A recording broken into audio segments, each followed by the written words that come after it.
Well, hey, welcome to Dad class. You guys ready? I think we need like granddad class. Maybe great granddad class with some of you guys. Ooh. You know there's 5 love languages, right, for women. There's a 6th one for men, sarcasm. So that's how you know a guy loves you, is when he trash talks you. Hey, it's great to be with you guys here this morning. I'm excited to talk to you this morning about this topic and about being a dad, being a granddad, being a mentor. And really, we're going to talk about some very, very practical skills or practical lessons that you can teach to your kids or grandkids or people that you're mentoring. But first, let's do this. Let's give a shout out to Bruno. Everybody say, hey, Bruno. All right, Bruno's leading a group called Reflection, 6 guys at Rock Falls Baptist in Orick, Missouri, or as they say there, Missouri, right? And looking to build each other up through accountability, purpose, and Christian development. Great group of guys out there in Orick.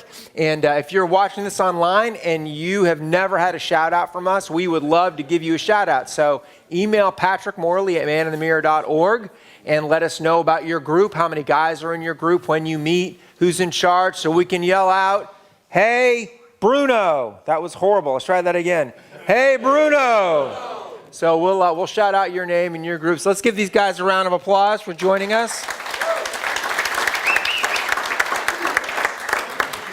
So we're in the Fatherhood Challenge. We're talking about on this journey to biblical manhood. We're in Challenge 4. We've been through 3 challenges so far, and this is the 3rd session in Challenge 4, and we're talking about fathering. And today we're going to go to Dad class. So we've got these faith and life objectives. Everybody grab those cards off the table. We got the faith and life objectives. So we've talked about understanding how to disciple our children and grandchildren to love God and others. And rather than fathering for performance, that was the first week. And then I will have made discipling my children, grandchildren, or mentoree a top priority in my life. Pat talked about how do your kids know that you love them. And that's one of the ways is by setting good boundaries. And then finally, I will encourage and pray for my children, grandchildren, or mentoree daily, which is super important for us to do, is to really think about how we can daily feed into the lives of our kids, our grandkids, and the young people that God has called us to mentor. So let me ask you this question. So this is our thing, Dad class. All right, we're having a little Dad class this morning. So let me ask you, what was your favorite class in school? Recess over here. I knew that was going to come up. What was your favorite class in school? Math. Who else? Science, history, business law. Wow. What else? Anybody else? Lunch.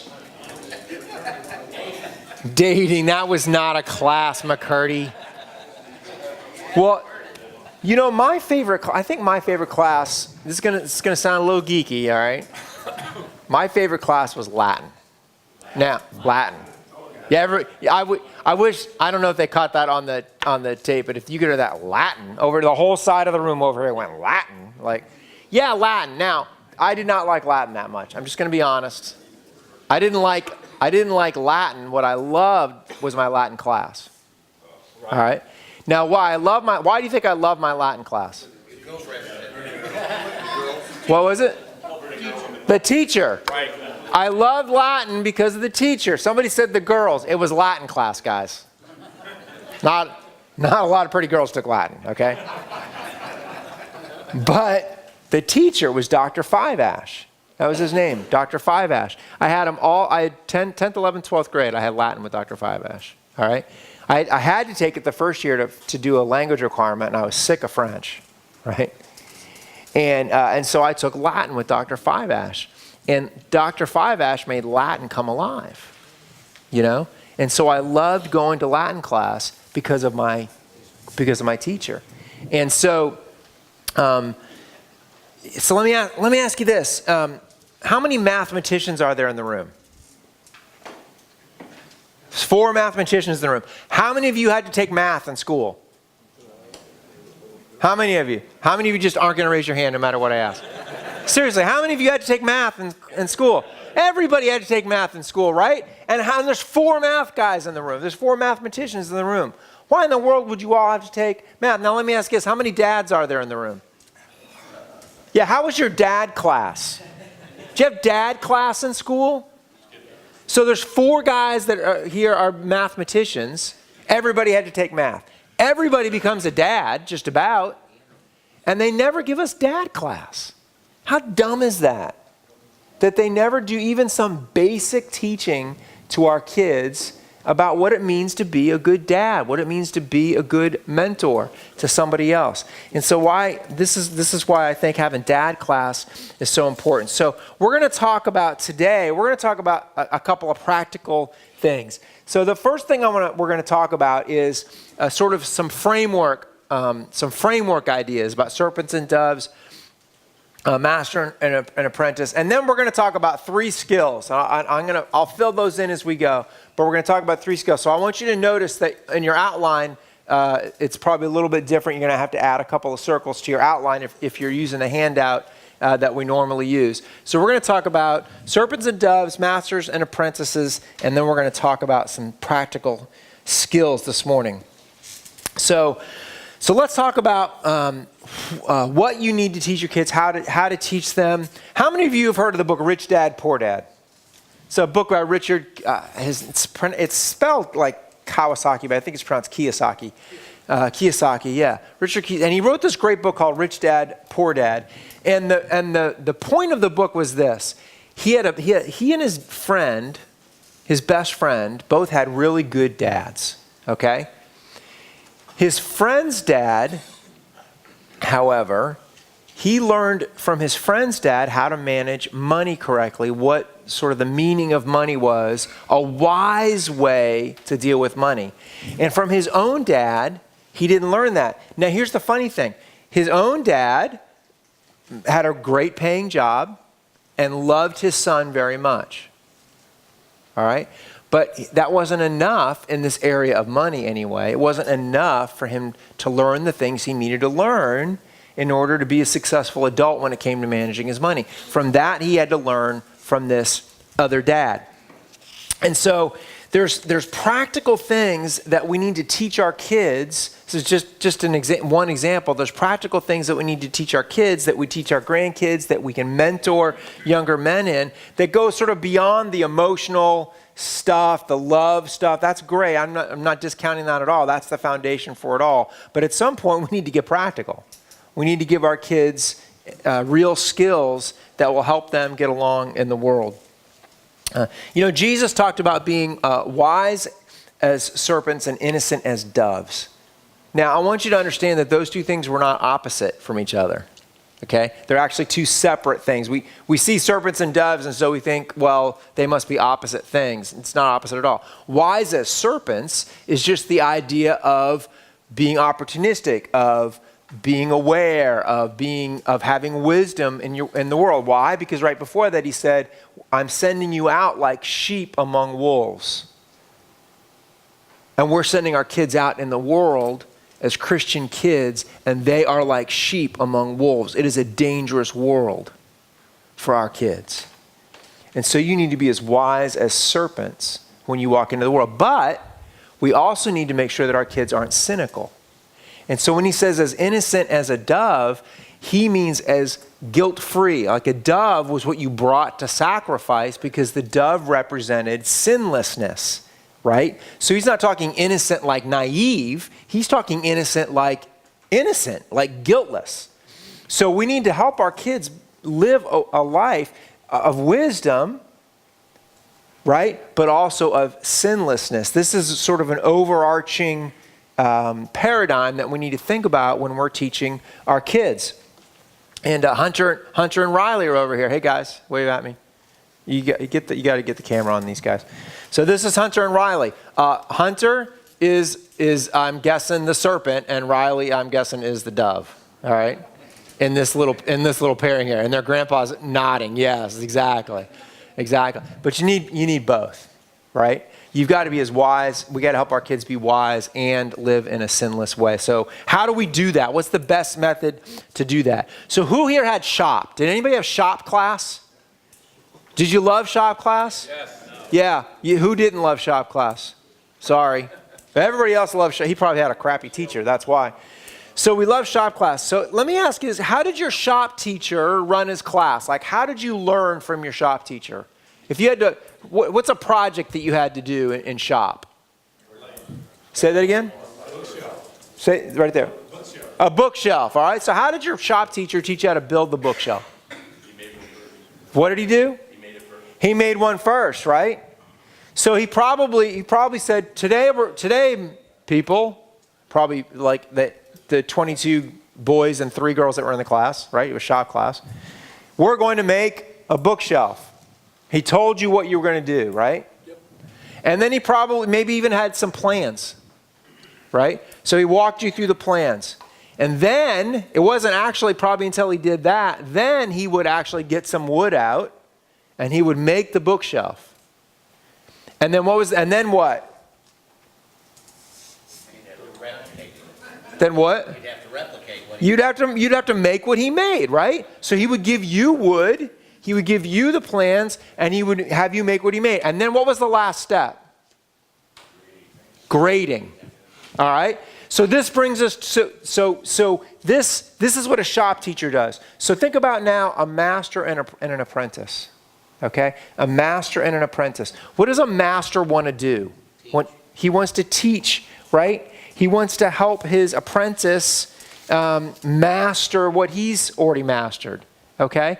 So this is Jesus, the shop teacher. He tells you what you're going to do, then he shows you what you're going to do, then he holds you accountable for doing it yourself. Right? A master with an apprentice. He shows the apprentice what they're going to do. He tells them what they're going to do, then he shows them what they're supposed to do, and then he holds them accountable for doing it themselves. And so this is our big idea. To become a master, an apprentice must be taught, shown, and held accountable. To become a master, an apprentice must be taught, shown, and held accountable. Who's the master in this relationship that we're talking about right now? JC. Right? In the practical, Jesus is our master, and for the disciples, they were the apprentices, right? So what did Jesus want for his disciples as the master? What did he know was going to, he said that he wanted them to do greater works. Why? Because he was doing what? Leaving. Right? He said, look, I'm here with you for a time. I'm going to teach you. Right? Sat around and taught them. Then he showed them. What things did he show them? Miracles, right? He healed people. They watched him teach. And then he said, you're going to do greater works than me. And that was holding them accountable. So you as a master, when you have an apprentice, when God brings a son or daughter into your life, when God brings a grandson or granddaughter in your life, when God brings a young person that needs mentoring, listen, half of all of our young men ages 20 to 35 have lived in a period of time in a household without a dad. All right? What's the answer to that? We're the answer to that. We're the answer to that. So we need to go find apprentices so that we can be the master for them and that we can raise them up to be what? To be masters. Jesus said, you're going to do greater things than me.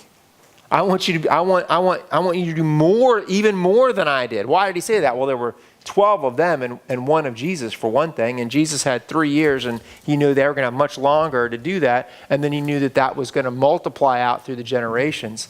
And that's the vision that a master gives his apprentice. Hey, I'm going to teach you how to be a great blacksmith. You're going to make better swords than I've ever made. I'm going to teach you how to build boats. You're going to build better boats than I've ever built. That's what a master does. Pat used to say to me, he still says it once in a while. He's like, look, I want you to have greater impact than I have. Now, it's kind of humbling and a little scary for Pat Morley, 4 million books in print, to look at you and say, I want you to exceed me. But that's what a master says to an apprentice. I want you to exceed me. But the only way that an apprentice can become a master is if the master is diligent to teach, show, and then hold the apprentice accountable and help him grow up. You're going to have to start, right? Yeah. All right. So as the master, then let's look at 3 skills. Now, before we do this, here's what I want you to do. We're going to do a little exercise at the table, okay? So what I want you to do at your table, I want you to pick one guy at the table, pick the job that you have, okay? And then what are 3 skills, right, really quick, you have a minute. What are 3 skills that you would want to teach a new person entering your profession? What are 3 skills that you say, oh, I got to teach them these 3 things. You ready? So pick somebody's job, and then what are the 3 skills? Go, you got a minute.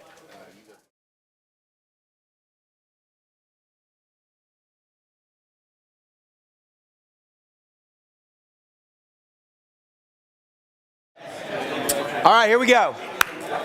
So we'll just share. I want to hear from a couple of tables. What was the profession that you picked? What was the job? And then what were the 3 skills? Just raise your hand, and then I'm going to have you stand up and say it. Who did it? All right, stand up. You got to stand up. That's all right. I was in procurement for 40 years. Okay, in procurement. And what's the 3 skills that you teach a new guy? Research. Negotiation. And closing the deal. That's good. ABC. Always be closing. So who's another one over here? All right, John. We figured everybody's been involved in sales one way or another. All right, so sales, and the 3 skills would be? Listening skills. Listening. Learning your products. Learning the product. And how to ask for the money. And how to ask for the money. Good. So there's a little theme developing here. One more. All right, in the back. We just kind of generalized. We said, learning how to manage your money. Okay, managing your money. Yeah. Learn how to talk in front of people. Learning how to talk in front of people, like right now, yeah. And learn how to surrender. And learn how to surrender. Interesting. All right, good. So let me give you the 3. Here's the 3 that we're going to talk about this morning. All right. The dad class this morning. Here's 3 essential skills that I think we need to teach our young people. All right. How to love your spouse. 2, how to handle money. And 3, how to win a fight. How to love your spouse, how to handle money, and how to win a fight. All right, are you ready? We're going to go through these pretty quick. So let's talk about how to love your spouse. I think there's a few lessons that we need to teach our kids when we're teaching them how to love their spouse. The first one is this, that when you are married, you are one flesh. And that's a pretty deep ramification if you think about that, right? Jesus said in Matthew 19:4, said, have you not read that he who created them from the beginning made them male and female? And said, therefore a man shall leave his father and his mother and hold fast to his wife, and the 2 shall become one flesh, right? So they are no longer 2, but one flesh. What therefore God has joined together, let not man separate. If you're going to teach a young man or a young woman, someday you're going to have a spouse, all right? You're going to have guys, you're going to have a wife, women, you're going to have a husband. You are one flesh. Your job is to create a relationship that nobody can come in the middle of, that nobody can separate you. Unity, all right? How do you do that?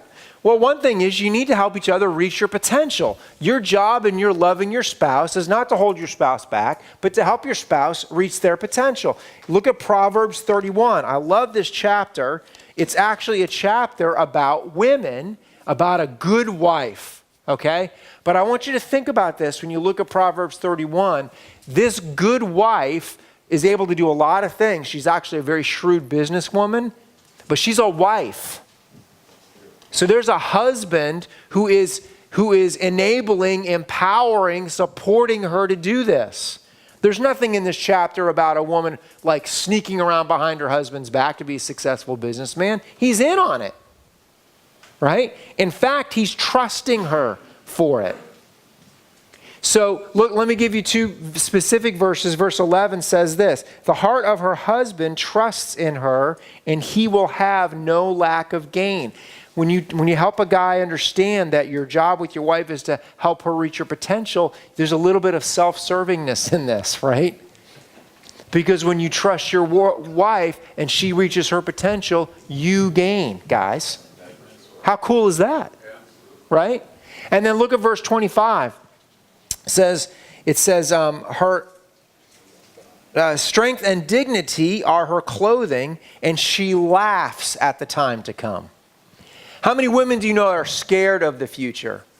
Are worried about safety and security and stability, right? Not this woman. This woman laughs at the future because she's so confident. How could a woman do that? Because she has a husband who's helping her reach her potential, who's supporting her.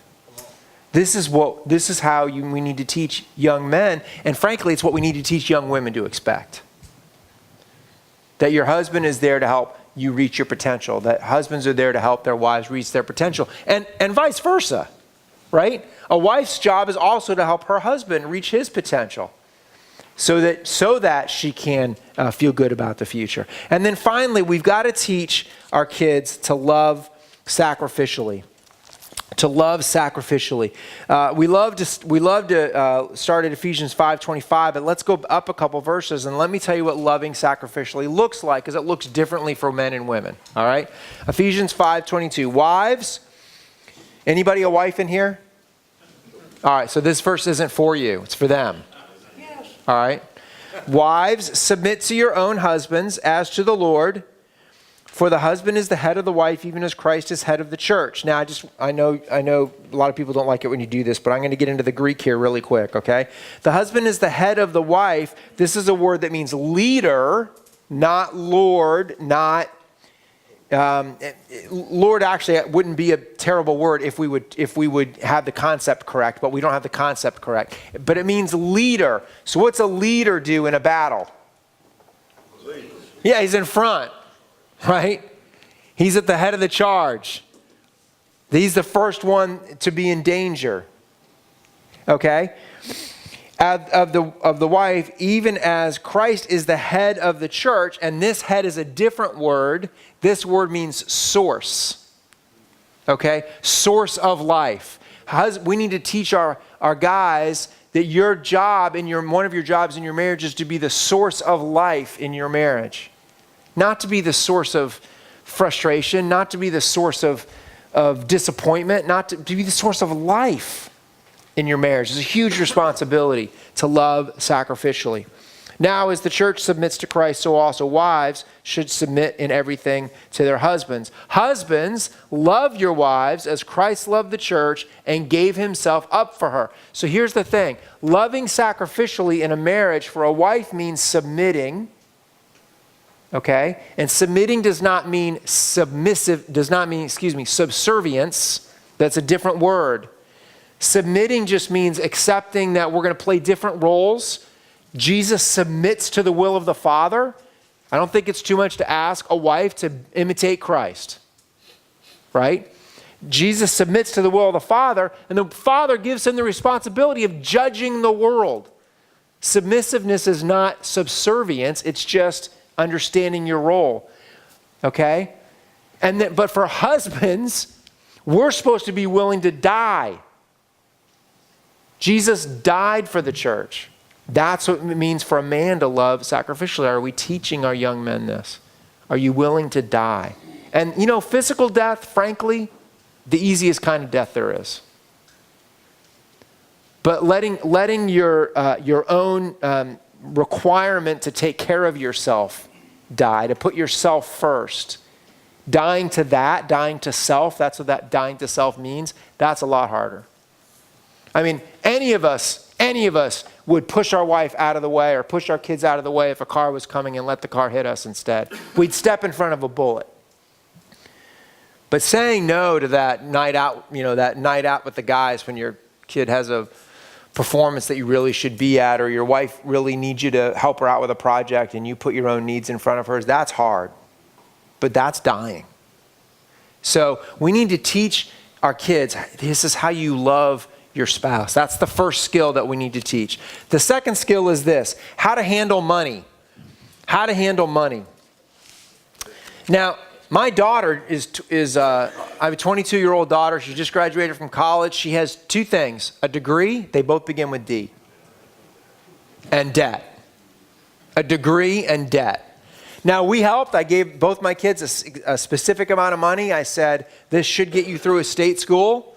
With this and a part-time job, you could graduate from college with no debt, and helped them get their first car. They may not appreciate my help because the cars were pretty bad, but helped them get their first car, gave them enough money to get through school with a job that they could graduate. But she still graduated with that. That's fine. She got her degree in math with a concentration in discrete analysis and a minor in chemistry. So she's a little smart, okay?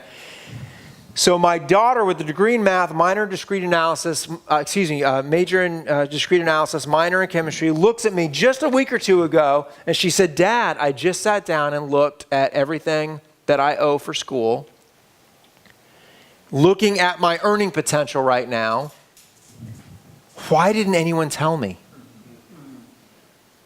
And I'm like, well, what do you mean? She's like, Dad, I should have had a class in high school about how to handle money. They should have talked to me about debt. She goes, Dad, do you know how stupid debt is? Now, I have been telling her this, but I got to be honest. I didn't do it enough. I didn't really sit down and give her the practical skills that she needed. And so we're doing that. She's doing that now. She's learning it now. Luckily, not when she's 35 and still has college debt. I mean, she's going to be out of it in a year or two because she's committed. But we got to teach our kids how to handle money. We have to help them understand, first of all, how important money is. Jesus told 38 parables. 16 of them were about money. 16, almost half of his parables were about money. There's 500 verses in the Bible about faith. There's 500 verses in the Bible about prayer. There's 2,000 verses in the Bible about money. Right? 10% of the verses in the Bible, in the Gospels, 10% of the verses in the Gospels have to do with money. 10%. Yeah. Tithe is words. So money is incredibly important. It's what Jesus talked about it a lot. By the way, these numbers are from Howard Dayton at Compass Financial, a great resource if you want to teach your kids about money. So then we need to help them understand the importance. Secondly, we need to help them understand the concept of stewardship. Think of a couple of parables, for instance, that relate to this. One is the parable of the talents, right? The rich man gave 10 talents to one, 5 talents to another, and 1 talent to the last. The guy that got 1 sat on it, didn't do anything with it. The guy with 5, maybe it's 3 and 5, but the other 2 guys doubled it. That's stewardship, right? The prodigal son took his inheritance and squandered it. He was not a good steward. The ultimate point of that story is God's love for us no matter what we do. But in the middle of that story is a lesson on foolishness when it comes to money. If you're not a good steward of your money, what do you end up doing? Living with pigs and eating pig food. It's a good thing to tell your kids. If you don't take care of your money, you're going to end up eating pig food. You don't want to live like that. You got to be a good steward. So what do you tell your kids? So you tell your kids, hey, you need to invest your money, not spend your money.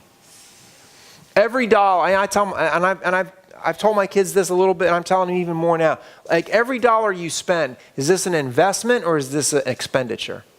An investment comes back to you in some way, right? An expenditure is just here today, gone tomorrow. It's just gone. You got to spend some money, right? But if you look at the dollars that you have like a steward, you're like, I got to invest this money. I've got to get a return on this money. And so looking at the way that you do that. This is why my daughter understands the ridiculousness of debt. Yeah, the principal was invested in an education. The interest is just money she's spending, right? So this just this attitude that we need to help. Are you investing money or are you just spending your money? And then the third thing about money I think we really need to teach our kids is about generosity. We need to teach them to be generous with God, recognizing that it's His anyway.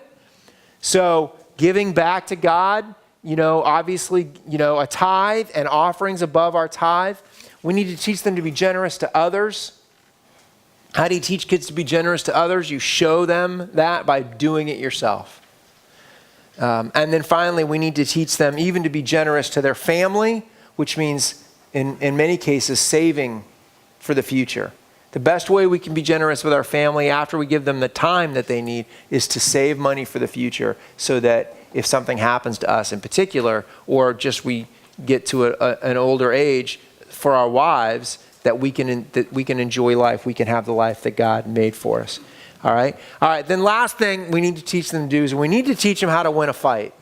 Now, I'm not talking about boxing lessons, okay? I'm not talking about Taekwondo class. I'm really talking about how do you win the kinds of fights that our kids are in today. The kinds of fights that our kids are in today are not for their physical safety. They're for their heart and their mind and their soul. Those are the fights that our kids are in. Our boys are having access to stuff that none of us would when we were their age we would have just not been able to handle it. And many of them can't. How are we equipping our kids to win this fight for their heart, mind, and soul? So here's a verse, 1 Corinthians 16, 13, and 14. I love this verse from Paul, the end of 1 Corinthians. He says, be on your guard, stand firm in the faith, be men of courage, be strong, do everything in love. So this gives us actually 3 great points to teach your kids how to win a fight. First of all, be vigilant. Nobody wants to get sucker punched. And the world will sucker punch your kids. The world will come from unexpected areas, and it'll come from places that you think are innocent. But we need to teach them to be on their guard, to be aware, to not be caught unawares.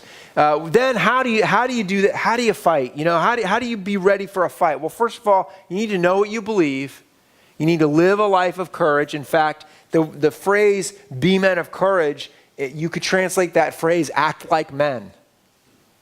Act like men, because it's expected that a man would be courageous. So being courageous means being willing to step forward, being brave, right? Being willing to stick up for what you believe in, because you know what you believe in, now you're willing to stick up for it. And then being strong means being prepared, right? Nobody gets strong. You have to become strong. You have to practice.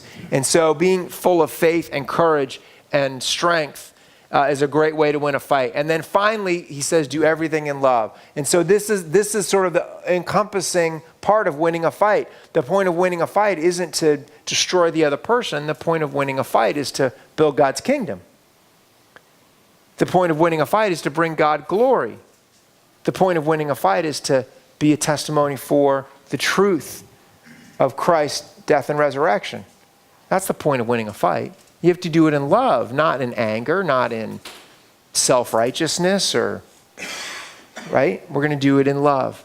So these are the 3 skills then. How to teach your kids, teach your grandkids, teach the people that you're mentoring, how to love their spouse, how to handle money, and how to win a fight. Now, I'm going to give you 2 practical ideas, and then we're going to go to the questions. So the first one is this. If you really, there is a book that you could teach your kids, that you could take a kid that you're mentoring, young man or woman that you're mentoring, or a grandkid through. There's a book that I would just encourage you that you need to help them really get this book, okay? And let me give you the title of the book. You ready? It's called Proverbs. Okay? Proverbs. So how do you teach your kids Proverbs? Here's a really simple way. Have a meeting every week. Every week you give that, you assign this homework. Read the next chapter in Proverbs, pick a verse, and next week we're going to talk about it. And then when you sit down and you talk about that verse, you say, okay, what does this mean? And how does this apply to my life? How can I use it this next week? And then the next week, say, all right, next chapter, pick a verse. And then you sit down and you say, what does this mean? How does this apply to my life? How can I use it this week? And do that. You'll have 31 chapters. You could do that in a year. You know, you got holidays and vacations and stuff like that. You could do that in a year, right? You could go pretty deep into 31 pieces of wisdom in a year. And then the next year, do it again. And then the next year, do it again. And then the next year, do it again. And if you have I want to say, especially if you have a 5, 6, 7-year-old, and you could make this a practice that every week we talk about a verse out of Proverbs, and we're just going chapter by chapter, and you imagine the legacy you could build into a man or woman's heart by helping them read a chapter of Proverbs every week and picking out a verse and figuring out how to apply it to their life. It would radically, radically change their life. The second practical tool I want to give you is this. I think of those three, probably the one that we do the worst at is how to handle money. I don't think we do a great job of that. And there's some great resources out there. I mentioned Compass, Howard Dayton's ministry, Compass. I want to also mention Dave Ramsey's ministry. And he has a Total Money Makeover book and Financial Peace University, but he has one for kids. So I really want to encourage you, if you've got a young person that you have the opportunity, go get that and go through it with them. And then they won't know that you don't do any of that stuff. So it'll be good for you too, because as you're teaching them, you could start doing those things too. And if your money's not under control, you can get your money under control. All right. So let's go to our groups. We've got some questions on the sheets. We'll go to our groups for about 20 minutes, and then we'll come back at 5 of, and we'll do a little wrap up. All right. So let me pray for you really quick and go to your groups. Father, help us figure out the skills that we need to teach our kids, our grandkids. Help us to be good dads, granddads, and mentors. Give us some wisdom now during this time of question and answer. In Jesus' name, amen.